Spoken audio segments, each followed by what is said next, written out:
exclude them on the basis of literacy without necessarily giving consideration to other things that might really make them great candidates for theological education. And one of our goals in this whole process is to determine what are we doing, what can we do to recognize people like the ones we were just discussing, really, who have spiritual gifts, who have an obvious commitment to Christ, who may have suffered for their faith, may have endured great hardship for the gospel's sake, may have borne great spiritual fruit, and yet don't have literacy, don't have the opportunity to go to school. What can we do to recognize them for who they are, what they are capable of doing, what God has done through them, and still help them to develop those gifts and abilities and knowledge and so forth. So this set of papers was designed to pick up on that theme.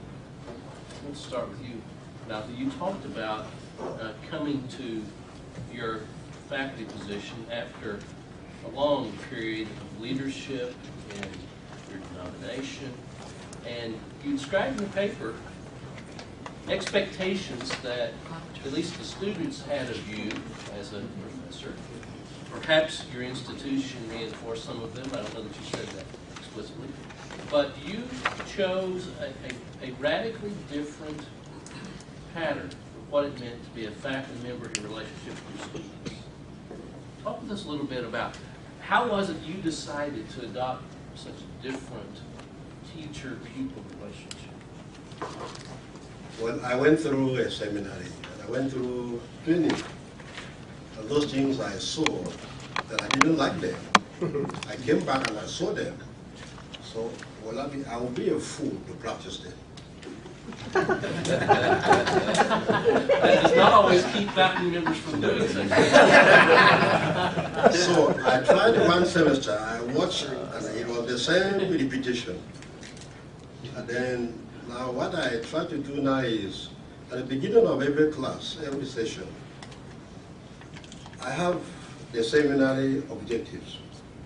But the objectives of the students are more important than that of the seminary. Because, so what I do is that I ask the student, why are you in this class? Why are you taking this class? Write 3 things. And then blah, blah, blah, blah, blah, blah, blah. Then we'll break them into groups. Now consolidate why you are taking this course.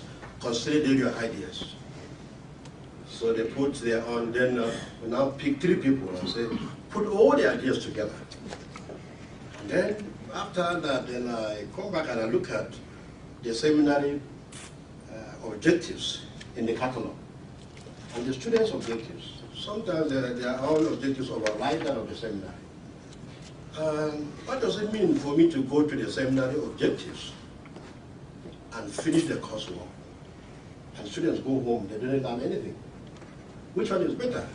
To do what they want me to help them learn, or to do what the seminary wants them to help them learn? And so they formulate the objectives of the course. And that will help us at the end. We evaluate the course at the end together.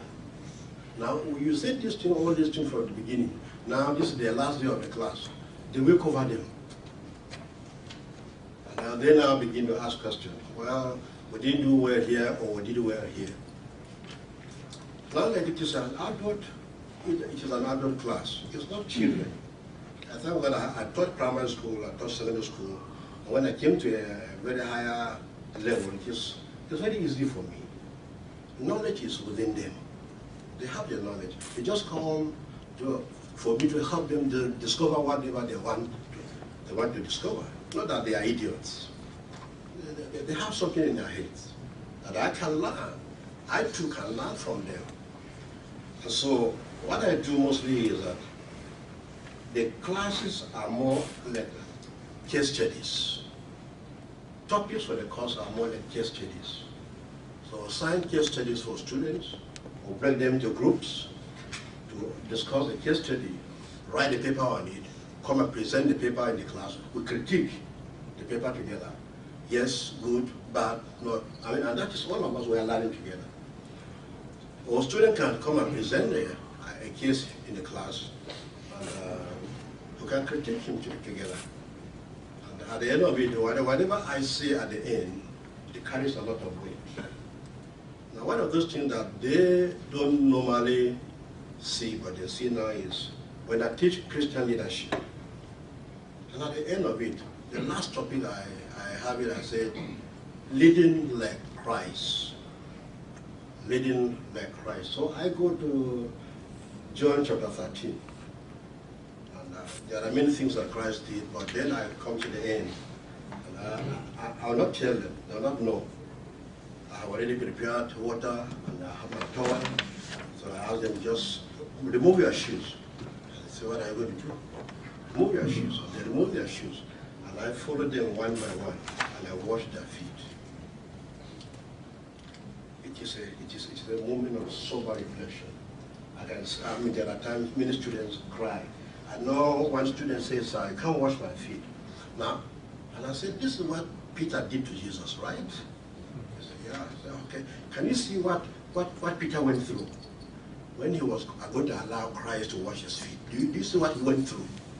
So I think one basic thing, let me say the last thing is the issue of using proverbs.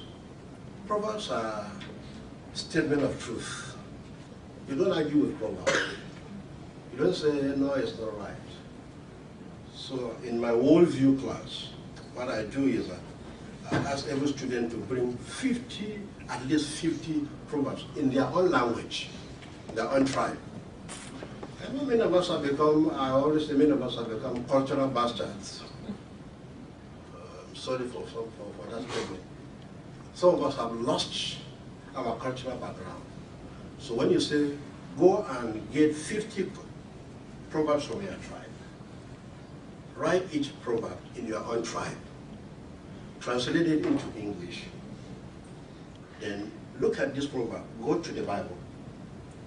Are there some verses that address this proverb? Okay, what does that mean to you today? And so it is a new discovery for them to say, oh, so what we are doing in the village, so it can also make sense even in the Bible.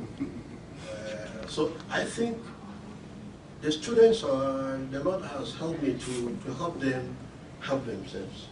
And if they help me, then I help them. If they don't help me, that's their own problem.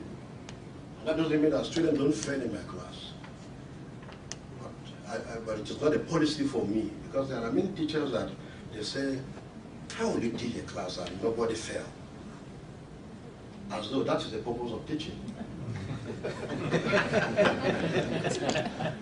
The purpose of teaching is for everybody to know. And if they pass it, why is it wrong? Some schools say, you are not doing well. No, I think he's doing very, very, very, very well. And students know me very well that if you do well, I'll tell you.